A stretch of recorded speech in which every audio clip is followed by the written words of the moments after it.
लोगोफोर बेयो जादों मोनसे गोदान आर्निं एप्स जोङो गोबां विथड्र खालामगासिनो दङ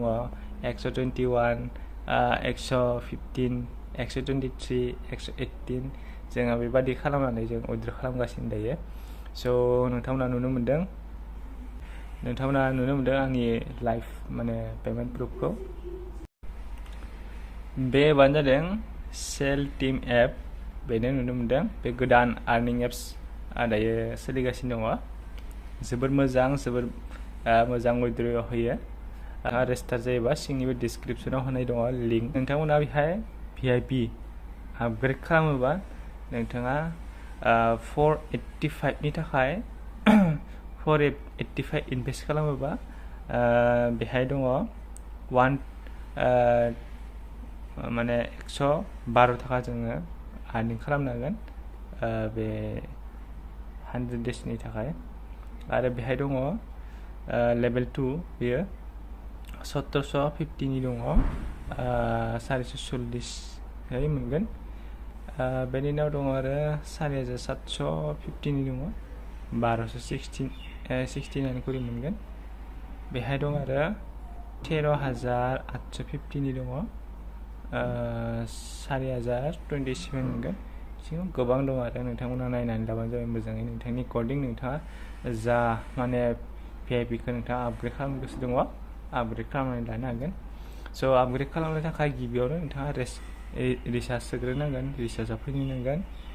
रिसार्जआव फैयोब्ला नोंथांमोना बेहाय डाइरेक्ट कास्टमाइज होनाय दंखायो नोंथांनि एकर्डिं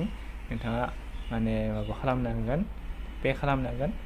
जुदि नोंथाङा 1750 निखौ लानो गोसो दंबा बेहाय थुबानो जाबाय बेहाय डाइरेक्ट फैखागोन आरो नोंथाङा बेहाय मेनुवेलिबो नोंथाङा थुनो हागोन 1750 बेनि उनाव नैबेयाव बे पेमेन्ट माबाखौ मेथडखौ क्लिक खालामबानो जाबाय रिसार्ज खालामनानै नोंथाङा बेहाय इनभेस्ट खालामनो हागोन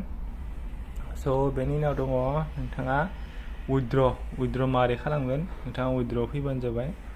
बेहाय विथड्र खालामनायनि थाखाय बेंक एकाउन्ट बाइन्ड खालामनो नांगोन गिबियावनो नोंथाङा नोंथांनि नामखौ होबानो जाबाय मबाइल नाम्बार होबानो जाबाय बेंक एकाउन्टनि नाम स्टेट बेंक अफ इन्डिया बा स्टेट बेंक अफ इन्डियाखौ होबानो जाबाय एकाउन्ट नाम्बार होबानो जाबाय FC होबानो जाबाय साबमिट खालामनानै बाइन्ड खालामनो हागोन आरो मिनिमाम विथड्रआ बेहाय 115 10टानिफ्राय 6टागासो नोंथाङा विथड्र खालामनांगोन स'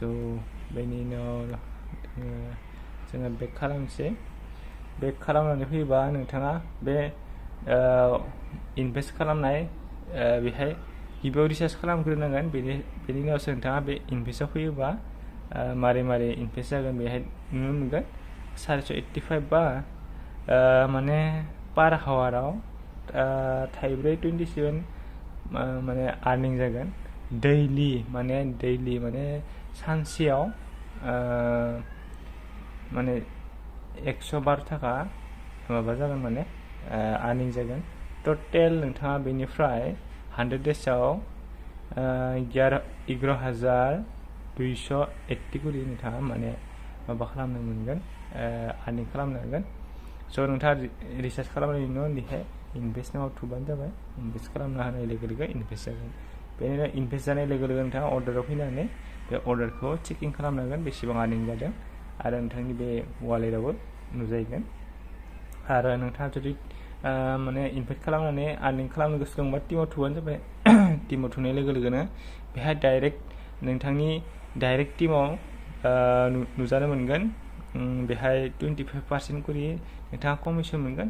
जुदि फार्स्ट लेभेलाव सोनो हायोब्ला आरो नैबे सेकेन्ड लेभेलाव 2% करि माने माबानो हागोन